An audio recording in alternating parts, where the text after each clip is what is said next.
The President of Ghana, Nana Addo Akufo-Addo, has underscored the importance of women participating in climate change-related negotiations and decision-making to addressing the menace in Africa and in Ghana. According to him, women are particularly the most affected by climate change, and thus government policies should largely be geared towards empowering, educating and providing them with enough economic power. The President was speaking at the maiden edition of the Africa Women and Children Conference, a platform to address the impact of climate change on women and children. There is more in this report filed by Citi News and Shelley Ziu.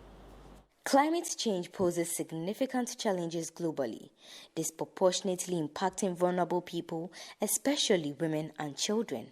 The devastating effects on livelihoods, health and well-being has necessitated a call for urgent action to address same.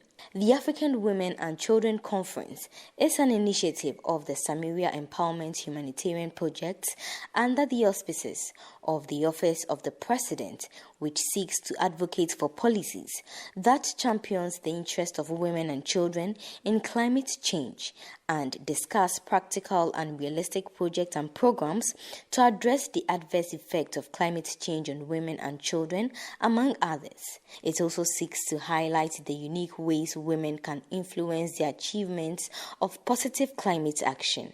The maiden edition of this conference, under the theme Amplifying the Voices of Women and Children in Climate Action, was held on Wednesday, August 2 in Accra. The Second Lady of Ghana, Samaria Bawumia, underscored the importance of women participation in climate-related negotiations and decision-making to address the menace in Africa and in Ghana. I have come to realize that we need to take deliberate steps to amplify the voices of women and children in climate action. Climate change is rife and a developmental global threat, and is being experienced in all countries. It is not a respecter of economy or gender, but the vulnerability and impacts are not experienced equally. Climate change impacts such as droughts, floods, erratic rainfall patterns, and sea level rise are being recorded in many parts of the world, especially in small island states, parts of Asia and Africa. The time has come to empower women and children to actively participate in climate action and decision-making processes.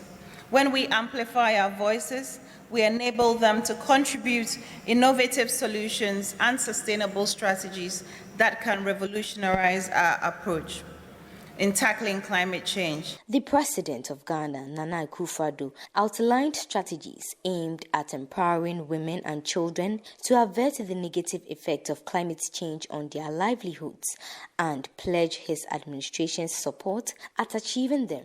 To achieve the central goals of the Paris Agreement, we must acknowledge the vital role of women and children in Africa as agents of change and resilience. Empowering them with education, resources and opportunities is not only a matter of social justice, but also a strategic imperative in tackling the climate crisis effectively.